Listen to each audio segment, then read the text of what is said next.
Herman Webster Mudgett, lebih dikenali sebagai Dr. Henry Howard Holmes atau H.H. Holmes, adalah pembunuh bersiri pertama di Amerika Syarikat.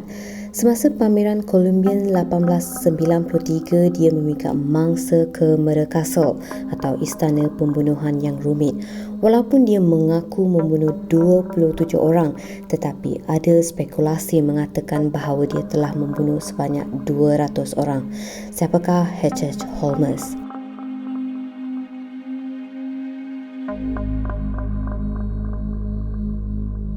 Holmes berlahir pada 16 Mei 1861 di Gilmanton, New Hampshire sebagai Herman Webster Mudgett. Dia dikatakan sebagai seorang yang pintah luar biasa pada usia yang sangat muda. Holmes mempunyai minat dalam bidang perubatan.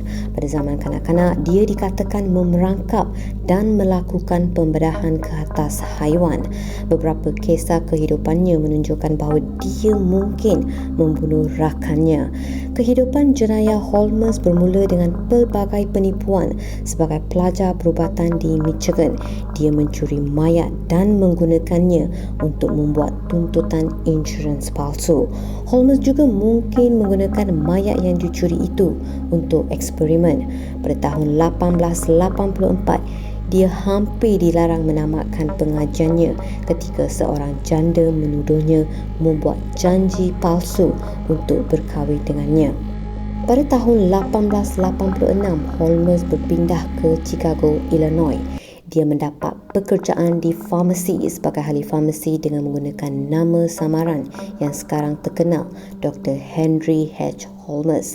Dia akhirnya membunuh pemilik farmasi dan mengambil alih perniagaannya.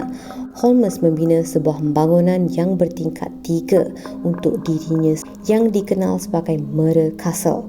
Murder Castle dilengkapi dengan jalan rahsia, bilik labirin, bilik kalis bunyi, pintu yang dapat dikunci dari luar, jet gas untuk mangsa sesak nafas, peluncur yang membolehkan menggerakkan mayat ke ruang bawah tanah di mana dia mempunyai tempat khas untuk membakar mayat mangsa. Semasa pameran World Columbian Exposition di Chicago pada tahun 1893, Holmes membuka rumahnya sebagai hotel untuk pengunjung. Malangnya, ramai tetamu terperangkap dalam Murder Castle tidak bertahan lama. Kebanyakan mangsa yang dibunuh di Murder Castle adalah wanita. Biasanya Holmes menggoda, menipu, bertunang dan kemudian membunuh mangsa selepas mendapat duit simpanan mereka. Ada juga mangsa-mangsa yang lain terperangkap di Murder Castle dengan tawaran pekerjaan oleh Holmes. Holmes mewajibkan pekerjanya mengambil life insurance dengan menamakannya sebagai waris. Ini membolehkan dia mengambil duit insurans tersebut setelah membunuh pekerjanya. Ada juga mayat-mayat mangsa yang telah dibunuh Holmes menjualkan kepada sekolah perubatan tempatan. Pada tahun 1893, Holmes ditangkap kerana penipuan insurans setelah kebakaran di rumahnya, tetapi dia telah dibebaskan selepas itu.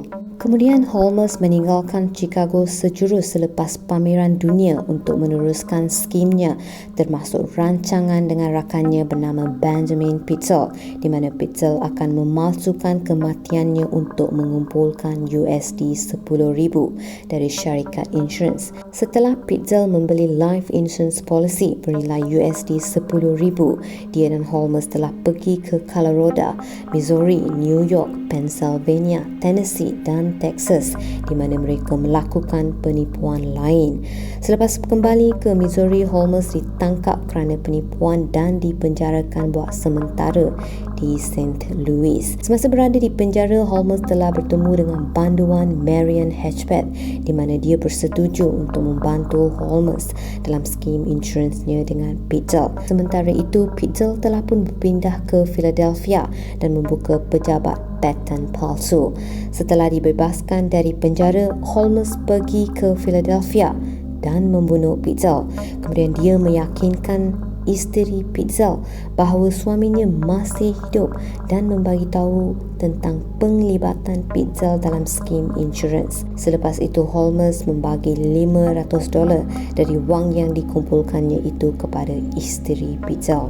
Bimbang ada di antara 5 anak Pitzel yang mungkin memberi maklumat kepada pihak berkuasa. Holmes membunuh 3 dari mereka. Penyiasat insurans melaporkan tentang penipuan oleh Hatchback dan Holmes kepada pihak polis. Holmes ditangkap di Boston pada tahun 1894. Holmes dijatuhkan hukuman gantung ke atas pembunuhan Pitzel. Holmes mengaku melakukan 27 pembunuhan, kemudian dia meningkatkan jumlahnya lebih 103 pembunuhan. Beberapa maklumat mengatakan bahawa jumlah sebenarnya melebihi 200 pembunuhan. Holmes dijatuhkan hukuman mati pada 7 Mei 1896. Dia telah dikebumikan di Philadelphia, Pennsylvania.